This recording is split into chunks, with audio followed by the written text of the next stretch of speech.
Authors Over 50, Writing in Life's Sweetest Third. Authors Over 50's weekly podcast celebrates writers and their journeys to publication. Writing after 50 is a whole story on its own, so let's skip to life's sweetest third and talk with authors about their journey from pen to publish. Welcome. I'm Julia Daly, your host, and I invite you to listen to interviews with writers who've achieved their goal of publishing a book just later in life. We've seen award lists for under 30 or under 40, but I've yet to see lists for those who've achieved a significant milestone of their own, launching a new career and publishing their first book after the age of 50. We will hear about these authors' inspirations, struggles, strategies, and the smell of that first book. These writers' journeys inspire me because I'm one of them. My guest today has been writing novels since she was 4 years old, although she was sidetracked for several decades by journalism. During that award-winning career, she wrote 8 nonfiction books, mainly about consumer activism, the drug industry, and the financial world. She's been an editor or regular contributor for the New York Times, Business Week, Fortune, and writes book reviews for the New York Journal of Books. But she never abandoned her first true love, fiction. Her debut novel, The Heirs, was published in 2018 by Stephen F. Austin State University Press. Her latest book, I Meant to Tell You, has been named a finalist for the Eric Hoffer Book Awards and the Sarton Award in Contemporary Fiction. At home in Brooklyn, New York, she is always working on her next novel. Welcome to Authors Over 50, Fran Hawthorne. Oh, and thank you so much for inviting me. Fran, our opening question on Authors Over 50 is, what took you so long to write your first book? Well, there's 2 parts, I guess, to the answer. The nonfiction, I was, as you've mentioned, spending my career, starting in college. I was writing for my college paper, for dailies, weeklies, monthlies, some of them you've mentioned. I was going to Puerto Rico and Washington, D.C. and Switzerland. So, every time I got tired, I got a different job. I was earning my living writing, which is what I always wanted to do. And then there came a time when, happens to a lot of journalists, where you're tired of that short deadline grind and you want to dig deeper. And so the first nonfiction book was a kind of normal progression. Some people go straight into nonfiction books, but it just, I guess I needed to hone my skills and learn, the first novel, in a way, of course, my first novel I wrote when I was 4, but if we don't count that, it was my first nonfiction book, or all my nonfiction writing, that delayed me, because there I was writing every day and telling myself, I'm writing. I'll get to the fiction, later, but I'm tired. I write all day. I need a break. All this, we can all come up with excuses. That's why we're writers over 50, because we come up with excuses. And, I would start, I even finished some first drafts of novels. I did write novels during all those years, but just never got them in shape to publish. So it was really, like I said, my other writing that delayed me. Well, then you made the switch to fiction. And then you wrote the first novel, the debut novel. And how did you decide to go with a university press? And by the way, it's a university in Texas. It's your name. Yes. What happened was I did have a nonfiction agent, and I told her, listen, I'm going to try my lifelong, dream. I'm going to switch to fiction. And she said, oh, she'd been trying to get into fiction. So I started with her. Well, it seemed wonderful. I have an agent. And she came up with some really good ideas on how to fix the book. There are 2 problems. One is I was new and she was new, which meant she didn't have the contacts. She, like all agents do, she sent it out to the big names and their imprints. And, it's easier in everything in life, right? If you've been doing it a while, you've networked, and she didn't have the fiction contacts. Also, she and I both missed a major problem with the novel. And so, well, needless to say, those imprints and big houses either ignored it or rejected it. And then I hired a developmental editor and who read it over and said to me, Fran, this book has no plot. And I said, oh, it has a great setup. It has great writing. And like neither my agent or I really realized no wonder all those publishers rejected it. So I redid it. And then, now I had been told, and since then I have been told the opposite, but what I was told back then was that if an agent from a reputable agency, which mine was, goes to a big house and that an editor at that big house rejects it, no agent will take it on again to the big houses. And since all the big houses have been tried, and that's kind of all the agents do. So I said, okay, then I'm going to small publishers. And I, sent it out. I don't want to say, I don't lost track. Well, first I sent out the bad version, and then after I rewrote it, send it to new places. And so I was thrilled, indeed, that Stephen F. Austin State University Press, which is a traditional publisher, a university publisher, published first the Heirs, and then last fall published my second novel, I Meant to Tell You. Well, it's very prestigious to have a university press, I think. And there's so many options for us these days. People can go with small presses. They can go for the big houses if they want to. But those of us after the age of 50 are usually wanting a little quicker process. Yes, there is that. Absolutely. And also depress people right off the bat. But again, what you hear, I don't know that there's been any scientific surveys, but what you hear is that agents, it's harder to get an agent if you're over 50, because understandably, an agent isn't publishing one book. An agent wants a relationship, a long-term relationship. An agent puts a lot of time into getting to know the author, and my agents did, they read over my book, gave suggestions. And they look at us over 50 and look at how many books do we have left in us. And they say, nope, not enough time for a payback. Well, that's their loss, because I'm interviewing people in their 70s, 80s, and 90s, and they're quite prolific and they're writing beautiful work. Yes, absolutely. Yeah. Understandably, that's how they feel. But thank you for saying that, because I'd like to think my work is good. And I will give a bit of inspiration to counter my downer. My friend Judy Alter in Texas also. She is 85 and just came out with her umpteenth novel this spring. She's been writing for books for like 40 years. So, we're out there. And the work is so much richer. I think we've had so many more life experiences, and the work is just very, very good. How did writing that first novel change your process of writing? Because you followed it pretty quickly with another book. Oh, interesting question.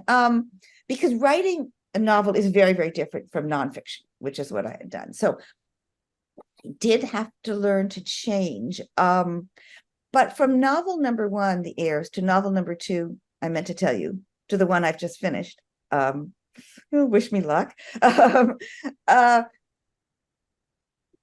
Well, my process didn't change in terms of how I set about to write, how I write my first draft. But I did learn, I learned a lot about marketing, which we can get to, but I also learned about the value of hiring like a developmental editor, a writing coach, whatever, different terms are used. In the first novel, I went to writing groups and workshops, and we read each other's work, and that was great. And that has one set of values. But I didn't realize until I just told you that story, well, I really need a professional to read the whole thing and look at it with a different set of eyes than my fellow writers do, than I do. Some people have their spouses read. That's great, but it's, again, very different. So that's one process I realized with the second novel. I wrote the first draft. I mean, this is how I do it. I write the first draft, and as a former journalist, I make notes on all the research I need to do. Then I go back and do the research. And in the process of putting that research in, I am inevitably rewriting because there are scenes, facts, whatever that I just got wrong. So then I do a revision. Then at that point, then I hire an editor. I may go to workshops as well. And so that was that extra step that I realized that I really needed. So that is a major thing that changed. Well, you mentioned our nemesis, marketing and publicity. Writers like to write. We don't like to market and promote ourselves. So tell us about any publicity that you found that's worked for you. Yeah, I don't know. But yeah, some of the things I've learned writing and trying to market a novel with a small press in 2018, which was my first novel, is not at all like writing a nonfiction book with a larger press in 2008, 2010. No. A lot has changed. And then with my new novel, with I Meant to Tell You, COVID changed things again. So I've learned social media. With my nonfiction, social media was not a factor. There are fewer bookstore readings. Another thing I've learned is hire a publicist. They can cost. I interviewed 12 publicists. Again, I didn't have one for my first novel. I did have one for I Meant to Tell You, my new novel. I interviewed 12 different publicists for that. They range in price from a couple thousand to $25,000. And no, I did not hire anyone for $25,000. But maybe you can afford, folks listening, watching can afford a few thousand. If you can, do it. They know outlets that I had no idea, places that want guest blog posts, podcasts. I mean, those are the things. Another thing, and you don't need a publicist for this. You can do it on your own. Hire what's called a bookstagrammer. They cost maybe $300 or $500. Well, this is one person who was in charge of bookstagrammers, like book tours. And these are book influencers on Instagram who will read and post about your book. And that's thousands more followers, So these are things I had no idea that I learned. So yeah, marketing. I mean, some people love it. I don't, I do love talking. It's so much fun to talk with you.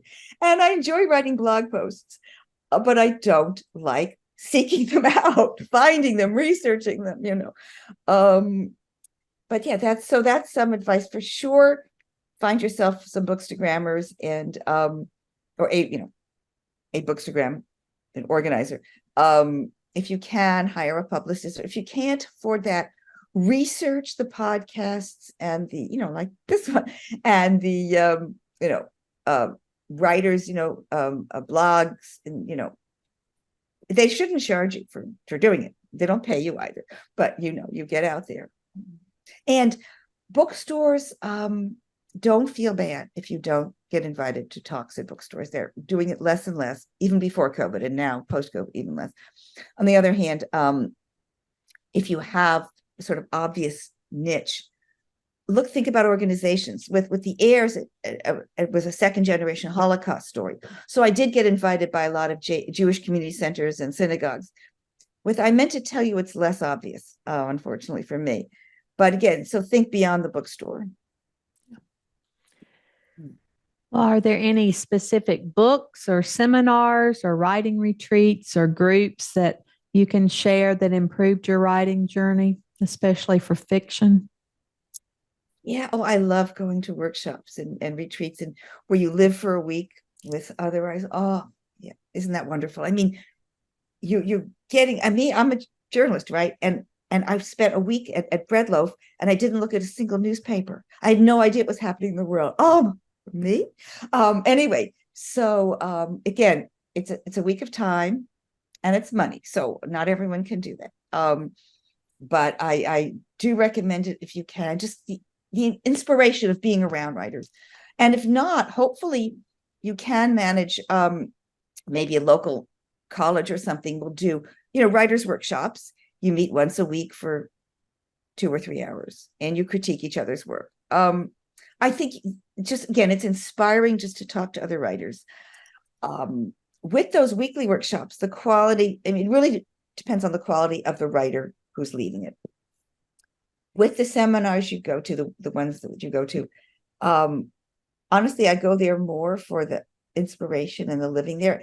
I've taken, classes, I've been critiqued by writers, that sound weird, but the quality, I think, of the writing advice is less important to me for those. And so what did I go to? I'm going to my 4th in January. Well, we're over 50. Most of us don't have little kids at home. That's already a bit of freedom. If we have our health, some of us are taking care of aging parents and we can't take off a week.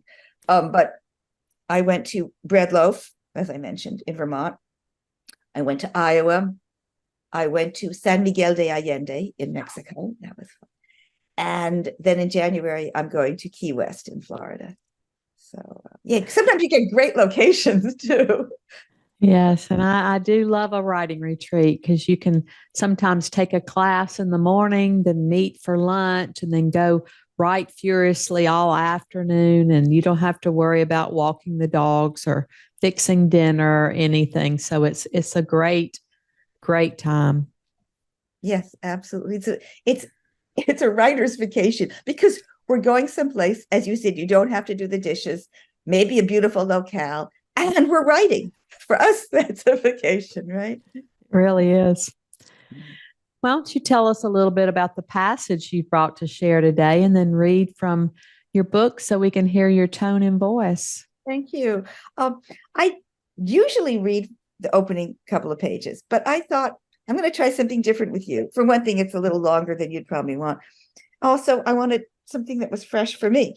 And it had to be something that has no spoilers, obviously, early enough in the book that would have no spoilers, but hopefully to intrigue you with a little bit of plot. And as you said, to showcase, so I needed something that had both dialogue and, some narrative.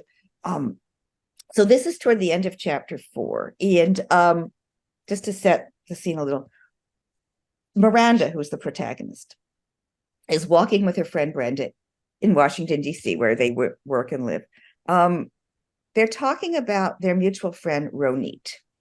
Ronit is from Israel. And as you already know from the prologue, some years back, Miranda was driving Ronit and her daughter to the airport and to go to Israel, and they were arrested for kidnapping. See, that's the part I usually read. But now that I've told you that, so now Brenda and Miranda are on the street. I was thinking, Miranda said carefully, I could try to contact Ronit. The other people on the crosswalk and the sidewalk were hurrying in both directions, pushing past Brenda and Miranda. Why? Brenda asked. Just to, talk, get her advice. No one else can really understand what happened that night. Miranda's hat had ridden back up on her head, and she tugged it down again over her raw, cold ears.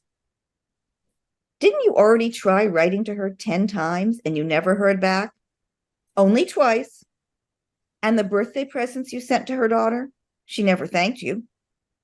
Oh, I don't know if they ever got any of the presents or letters. I might have the wrong address for Ronit's parents.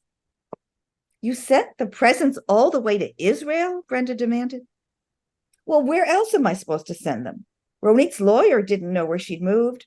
I figured Ronit's parents could ship them to her. For a moment, Brenda was silent. Then she said quietly, Leave them alone, Miranda, like Ronit asked you to. But Brenda hadn't known Ronit as well as Miranda had back in their days together, stumbling on the path during their run in Rock Creek Park when Miranda was sure she'd twisted her ankle, and they must have been at least a mile from any inhabited streets. Ronit immediately crouched and told Miranda to climb onto her back, and she insisted, even when Miranda said it wouldn't work. She would carry Miranda piggyback back to civilization. Of course, she could barely go 4 paces. She was taller than Miranda, but just as scrawny. In the end, they walked the whole mile or whatever, Miranda leaning against Ronit, baby step by baby step in the twilight. It took them over an hour to reach a little deli. because that was what friends did for each other. When Miranda Isaac's fiance, Russ Steinman, is being vetted for his dream job in the U.S. Attorney's Office, the couple joke about whether Miranda's parents' history as anti-war activists in the 60s might jeopardize Russ's security clearance. But as it turns out, the real threat emerges after Russ's future employer discovers that Miranda was arrested for felony kidnapping 7 years earlier, an arrest she'd never bothered to tell Russ about. That's great. Thank you. Yeah. So there's friendship, as we can see. There's romance in terms of it. There's kidnapping. There's politics. Well, 1960s politics. So yeah, it's a great beach read. Well, it depends what you read on the beach. When I was a teenager in high school, I'm so weird. I decided to spend this. We lived in California, and I could walk to the beach. And I spent the summer. I read War and Peace, and I read The Brothers Karamazov. I said my beach reads because I had all summer. Well, my book club chose War and Peace for our read this summer. We've split it into thirds, and I'm on the last third. So I said today an editor would have divided that into a series, into 3-part series, because it's so long. It was 61 hours on the audio. Oh my gosh, I can't imagine. I can imagine reading for 61 hours more than I can imagine listening. Oh. Well, it's difficult to keep all those Russian princes and princesses' names straight when you're just listening. Yes. Did you take notes? I had to, yes. Yeah. So I know it's hard enough, I think, when I and your other guests read aloud, to distinguish the dialogue from the narrative and stuff. So anyway, well. What genre do you normally read? Do you read nonfiction or do you read fiction? Well, I belong to 4 book clubs because, like I said, I'm crazy. And 3 of them are fiction and 1 of them is nonfiction. I do read mostly fiction. For one thing, I learned from it. I'll just give you a short example. For one of my book clubs, we're reading Ann Patchett's newest book, Tom Lake. And as I'm reading, I'm noticing her descriptions, and I'm saying, I just think in the book I just finished writing, I just need a few more subtle touches, because description is my weakness. And I went back and pulled up, on my laptop, I pulled up the file, and there are certain spots, and anyway, inspired by Ann Patchett, I went and added a few more touches of descriptions of people. So I learned from fiction. And I love fiction. I mean, if I write it, I love reading it, right? But I do like nonfiction on certain topics. History. I'm a volunteer at the New York Historical Society, which is a museum here. So I love history. I love politics. Science. There's so much. It's so much fascinating stuff going on. On the other hand, I'm not really a nature person, so I wouldn't read books about nature, for example. So with nonfiction, well, with fiction too, they both depend on the genre. And fiction is mostly, literary, contemporary, women's, or historical. I'm not a sci-fi or a fantasy person. Yeah. So there's a few anyway. I've interviewed quite a few writers who've come from the journalism world, and they expressed to me that it was difficult for them to leave just the facts and being very efficient in their writing, and to try to make more flowery language, to stretch out those descriptions. So that's interesting. Yeah, I hope flowery. I hope not flowery, but you're right. I absolutely had to learn to add. In journalism, you're always cutting. And my first drafts are always way too short. And I had to learn to add in, without doing the dreaded tell, right? You have to show, not tell, but to add in more explanation, more things that show the person's personality or description. You're absolutely right.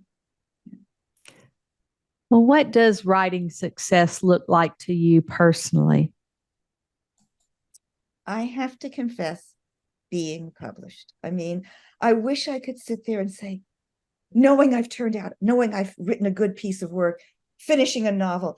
Well, I don't trust my own judgment on what's good or not. So, that's not success. And finishing a novel, a draft, is a wonderful feeling, but it's never finished. So I have to, since I've dreamed since I was 4 years old of having my novels published. So that to me is the basic definition of success. Now, there are other types of success that would be wonderful to add on to that. Good sales, good reviews, awards, and I've had some of those, and those, believe me, I love them. But the basic is being published. I feel the same way. It's a legacy for us to leave to our children and grandchildren that will always live in the world somewhere. And I was thrilled when one of my granddaughters chose my book to read when they were given an assignment in her high school English class, that she wanted to tell them that her grandmother had written a book. So, that's what's special to me. That's beautiful. Yes, that's so important that I've left something that, and when you hear from readers who really loved a part, were touched by a part, when you've actually made a difference, oh my gosh. Yeah. And so, yeah, like you're leaving a little piece of yourself in the world. You're absolutely, yeah. Fran, as always, our last interview question is, our writers over 50 are a unique set. Do you have any advice for writers 50 and above? Yeah, well, I gave some advice already about the agents, I guess, but I guess I would say, if you're 50 and above, that spans, 50 years, maybe more. So your situation can be different. You may still have kids at home. You may have parents you're taking care of. You may still be working a day job. But some things I think do make you very different from those in their 20s and 30s. You may have health issues that those in their 20s and 30s don't have. You probably are freed of some obligations, however, that they don't have. But you probably don't have the totally carefree situation that some of them may have. Wherein, they may have saved up money, they may do gig work, they don't have a 9-to-5 job, they don't have kids.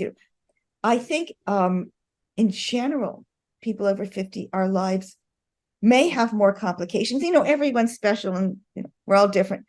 And so what my point I'm getting at is, I think we may need to set a schedule in ways that people with fewer responsibilities who are younger don't have. So I think if you're in that situation where you have, you're a sandwich generation with kids and parents and a day job and all that, it may be, you may have to work a little harder to find that time. Not to mention you may start getting arthritis, in which case, I'm a great believer in turmeric. It's a spice. So anyway, that's my advice. Schedule and turmeric. I think that's very important advice for us today. And we're just so happy to have you here with us. You've written some beautiful work, and I know everyone's going to want to read those books and look forward to the one that's coming out next. And we're happy to say that you're counted among our authors over 50. Thank you so much for including me and for talking today. Thank you for joining us today. Please look for Authors Over 50 every Thursday, when we will have conversations with accomplished debut novelists over the age of 50. Please subscribe and share with a friend. And check out my own publication journey after 50 at www.juliadaily, that's DAILY, like dailynewspaper.com. Until next time, keep reading and writing.